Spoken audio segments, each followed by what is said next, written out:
Annissa Coy here with Firehouse Education and this week's Ask Annissa video column. And today we are doing our third video in our wildfire series. And the three things that you need to know and understand before you respond to a wildfire cat loss situation. And we're going to jump right into it. Today, what we're going to talk about is knowing how to get paid, right? Who is going to pay you, and knowing how to write the invoice. Now, listen, I don't care if you use Xactimate, QuickBooks invoicing, whatever you use. You have to be on top of knowing how to write a proper invoice and be on top of writing those invoices like right now. Because listen, depending on where you're at, there are certain states that you have to have an invoice done for someone prior to doing work like this. And they have to have signed the invoice or you can't go after them to collect money. So an estimate. You need to know that, right? An estimate. You need to know that. Okay. The other thing is you have to understand in this kind of cleaning scenario that we're talking about, especially the clean in places, you could be popping through 2, 3, 4 houses a day, depending on how many you're doing. I mean, you could be doing 50 grand of work a day. So you need to know, like, how to do that bill. You need to get the bill done now, have a system in place so that as soon as that work's done, the bill's done, you're getting paid, right? And how are you going to get paid? Is it going to be through an insurance company? Is it going to be the homeowner's paying you? So you got to be set up to take credit cards or debit cards right there on the spot. You don't want to be written a bunch of checks. That's not good.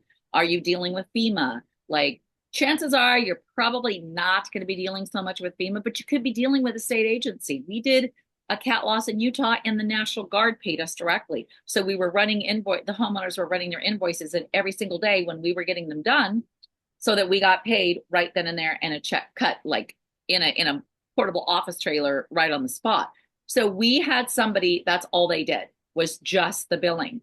You've got to have your systems where all of your billing sheets are being done. You know how you're doing things, what you clean, so you know what to bill. And it could be that you come up with like a square foot pricing. I mean, you could do that, but I would highly discourage that in certain neighborhoods, because if I was in the Palisades neighborhoods and I'm cleaning a $5 million home, I'm not doing a square foot price unless it's really, really huge, because you're going to be dealing with very potentially high value, expensive content. So your liability is a lot more. But, you have to understand what's going on in this wildfire situation, because if you're in this kind of a situation, there's not going to be an adjuster for you to just pick up the phone and call or meet with on the job site. That's not happening, right, Kevin? Like, talk a little bit about, I know you kind of dealt with them a lot on that. I mean, there might be, right? We could actually be turning Well, there's yeah, there'll be a spectrum of things going on. First of all, I don't know who I'm talking to. You, the viewer, depending on the size of your organization, depending on your experience level, are you an in-state contractor, an out-of-state contractor? Are you new to this? Do you have experience with it? Here's the other thing. Are you already prearranged for these types of scenarios and have agreements in place with carriers, with referral partners that you've already set up so that when these things happen, you're ready to deploy and get busy? Here's what I will tell you. There are far more projects out there than the insurance companies could possibly keep up with right now. So there will be backlog. There will be cat loss adjusters coming in from all over the country that are either in-house from the carrier or independents that are being brought in to try to start covering these claims. But there's an overwhelming number of them, and you're not going to be meeting everybody on Wednesdays at the house to take a look at things. It's not going to happen that way. Oftentimes these adjusters will come in, they will do an assessment before you ever get there, write a check and be gone. Right. And then you're dealing with the homeowner directly with possibly the inappropriate amount of money being assessed on that particular project, depending on, how thorough the inspection was. The other thing is you're going to be potentially dealing self-pay. A lot of times when we go into cat loss scenarios, again, because the payment could be months and months out to get processed, we're just taking credit cards on the spot and homeowners are going back to their insurance companies for reimbursement after the fact. And so you have to have an arrangement. You have to know who's paying, who's responsible, get that all ironed out up front. If you aren't comfortable talking about money, you got no business going into this at No. all, because it's a first upfront conversation, and you need to be versed in what it is you're going to do, and be able to explain yourself to your homeowner as to what these charges are going to be and why, and so forth. So this is, you may be coming in and working in underneath other existing restoring contractors that are already in the area and partnering with them, or you may be an independent coming in from out of state, because again, there are going to be more losses than there are local restoration companies to keep up with them. And so there's going to be a lot of, craziness, a lot of frenetic things going on right now. And so you really need to nail down the who, what, when, and where of this. And so speaking of that, you need to be very clear, and this is a big part of getting paid, is knowing the rules and regulations and laws in the municipality that you're working in. For instance, do you have to get a license in the state of California if you're going to go there, just as a general business license? If you work and potentially additional insurance. If you work under another restoration company, will that count? And you don't need one. Yes, as Kevin said, you might need to talk to your insurance agent. You may not even be covered to go do that kind of work. You need to know. You might have to get a little additional coverage.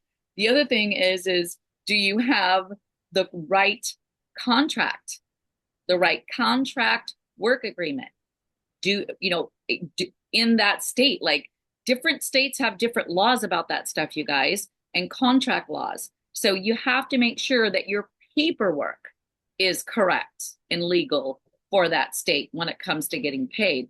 And probably the single biggest mistake, you guys, that we see people make is they'll go and they'll work for 2 or 3 weeks and go, boy, I got to go sit down in the hotel room and do up my billing.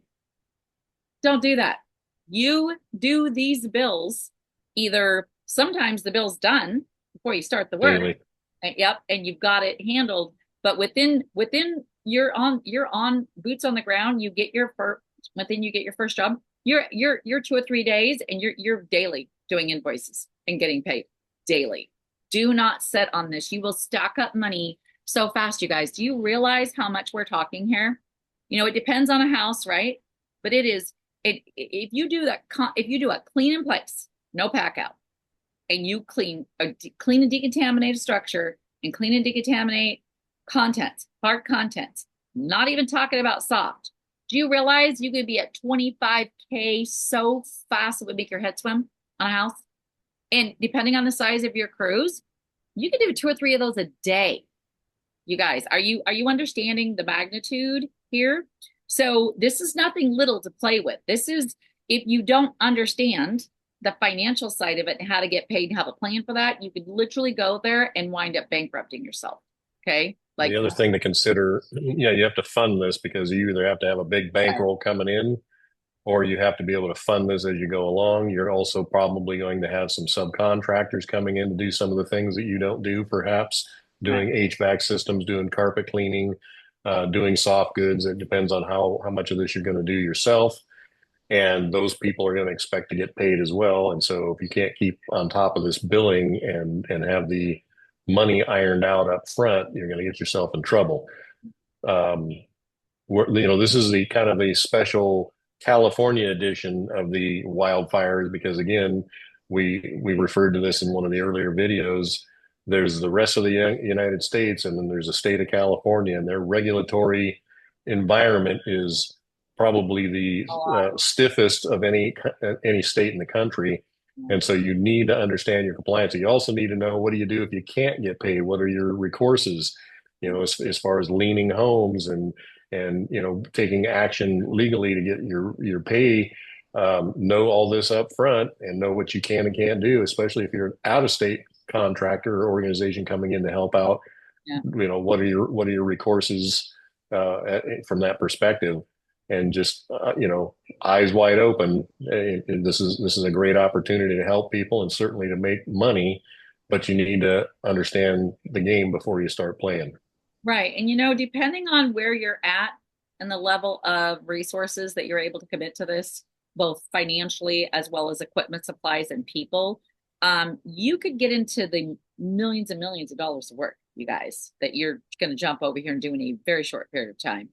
So you might even want to consider having a good attorney that you can refer to or already kind of have lined out to be able to use if you do have some troubles. But not that I want to stress that that's something is going to be like this horrible big deal, but I'm just saying, you know, if you're talking about going over there and working for a month or two, and I mean, you guys, you could do millions of dollars in that kind of a time frame. Okay, so you just might want One of our clients in years gone by in the Southern California area had hundreds of people working on one of the fires that we're cleaning up and did revenue in excess of $10 million. in a So very short. it's there, That was in less than 2 months.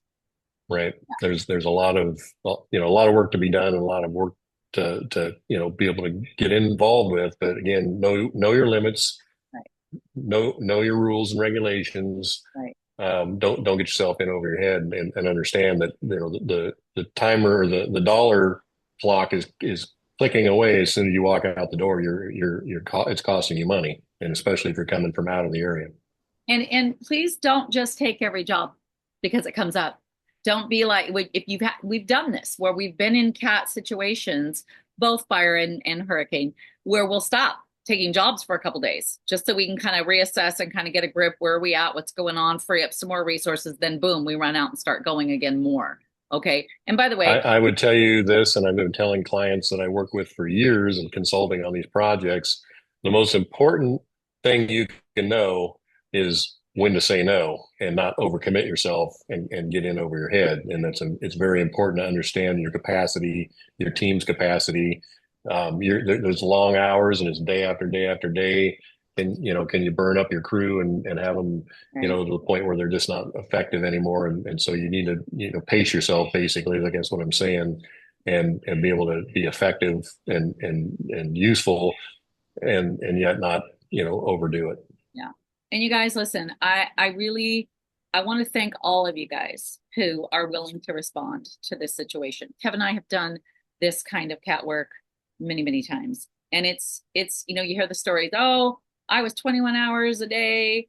I, didn't shower for 2 days. I had to sleep in the car. These stories are true, you guys. We've done it. No joke. Okay. I remember eating M&Ms and drinking a Diet Coke. I know that sounds so disgusting, but that was what I had for dinner because there was no stopping and there was no eating. A church feeding us in one of the places where the National Guard had evacuated everybody, but let us in to clear out the Dollar General store. A local church fed us because there was no food around. It was crazy. All right. So this is hard work. So don't burn yourself out, but thank you very much for responding because our communities, we have seen what has happened in North Carolina with that awful hurricane and now the fires. Our communities need us. We are first responders, you guys. We are boots on the ground, there to help people in their time of need. After the police and the firemen have gone home, we're all they got left. Okay. So I want to thank all of you. I know so many of you have left your states and your homes and packed up the trucks and the trailers and rigs and come in to help. And my heart, it just makes my heart so happy. And I'm so proud to be in this industry that does that for their community and their fellow man. But I also want to stress that you need to know what you're doing. Be sure that you are responding in the right way so that you can not only properly decontaminate and help people, but that you can get paid, right? We're not nonprofits and we can't keep helping our communities if we don't get paid and have to make money. So we've been very inundated. Like I said in another one of the other videos in the last 2 or 3 weeks, we're just training many companies right now. We have several who have come on board. We're coaching and consulting on jobs that they're out working right now. There has been some very unique types of contents people are coming across, which is so intriguing to me. But there's a lot of moving parts and you can't know everything. If you're interested in some of the training that we do, be sure and go over to firehouseeducation.com and check out our trainings page. And if you also are not subscribed, which I don't know why that would even be if you're in this industry, to our YouTube channel at Firehouse Education. Do go there. We have, 15-year body of work there that we've been putting up in over 400 free training videos. All right. So go watch videos. We talk about all this stuff and all the equipment. If there is anything that you would like us to do a video on in particular to the California fires, please comment in the video below. You can also send me an email, Annissa@firehouseeducation.com. All right, Kevin, any last minute words of wisdom you want to give everybody before we let them go? Yes, the primary thing here is safety. Be safe. Make sure your crews are safe. Make sure you're wearing proper PPE. Make sure you're staying hydrated. Get enough sleep. Be careful out there. Take care of yourself. Absolutely. Very well said, Mr. Coy. All right. Well, you know the drill. Be sure you are subscribed to the YouTube channel. Be sure you are subscribed to rnrmagonline.com so you get this and lots of other goodies in your email inbox every Friday. And if you have a question for me about the fires or anything really related restoration, be sure and send me an email to Annissa@firehouseeducation.com and put in the subject line, Ask Annissa. And guess what? If you do that, I just might feature you on next week's Ask Annissa video call.